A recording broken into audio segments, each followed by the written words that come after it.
কাল বাংলাদেশের দ্বিতীয় ম্যাচ। প্রথম ম্যাচে ভুটানকে হারিয়ে এগিয়ে সফরকারীরা। দ্বিতীয় ম্যাচেও জয়ের আশা সরাসরি জানিয়েছেন অধিনায়ক জামাল ভুঁইয়া এবং সহকারী কোচ হাসান আল মামুন। থিম্পুর চাংলেমিথান স্টেডিয়ামে সন্ধ্যা ৬টায় শুরু হবে ম্যাচটি। ইনজুরিতে রাকিব হোসেন, দ্বিতীয় ম্যাচে তাকে মিস করবে বাংলাদেশ। প্রথম ম্যাচ জয়ে কিছুটা স্বস্তি নিয়েই নামবেন তপু বর্মন। ২০১৬ বিপর্যয়ের একমাত্র সাক্ষী এই দলে।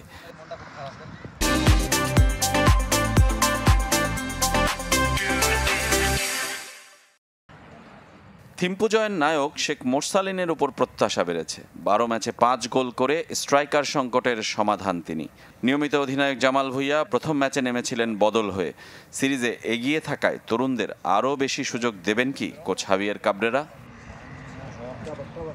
এই হলো বাংলাদেশ দলের পরিস্থিতি। একদিকে র্যাঙ্কিংয়ে এগিয়ে যাবার লক্ষ্যটা পূরণের পথে, অন্যদিকে টানা দ্বিতীয় জয়ের আশা করছি যে কালকে একটা বেটার ম্যাচ খেলবে, যেটা যে ছোটখাটো সমস্যাগুলো ছিল প্রথম ম্যাচে, সেই সমস্যাগুলো আমরা এই ম্যাচে কাটিয়ে ভালো একটা ম্যাচ খেলে ইনশাল্লাহ এই ম্যাচে বিজয়ী হয়ে ফিরবো ইনশাল্লাহ। অলরেডি আমরা মেনশন করছি 50% ডান, আরো 50% বাকি আছে। সো টুমরো টিমের জন্য ইটস দ্য ফাইনাল, কারণ আমরা ফার্স্ট ম্যাচ দিচ্ছি আর আমরা আরো 3 পয়েন্ট নিতে চাই।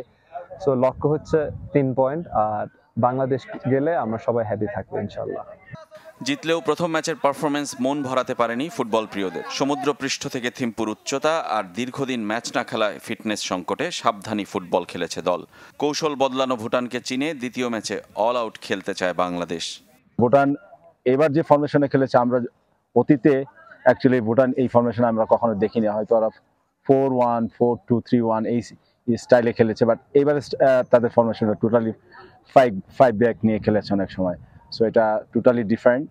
তো আমাদের কিছু অ্যাডজাস্টমেন্ট ছিল আজকে ট্রেনিং। আমরা মূলত মিটিংয়ে এবং ট্রেনিংয়ে আমাদের কিছু অ্যাডজাস্ট করেছি, কিভাবে আমরা প্রেসিংয়ে যাব, কিভাবে আমরা ব্লকটা করব এবং কিভাবে আমরা অ্যাটাকে যাব।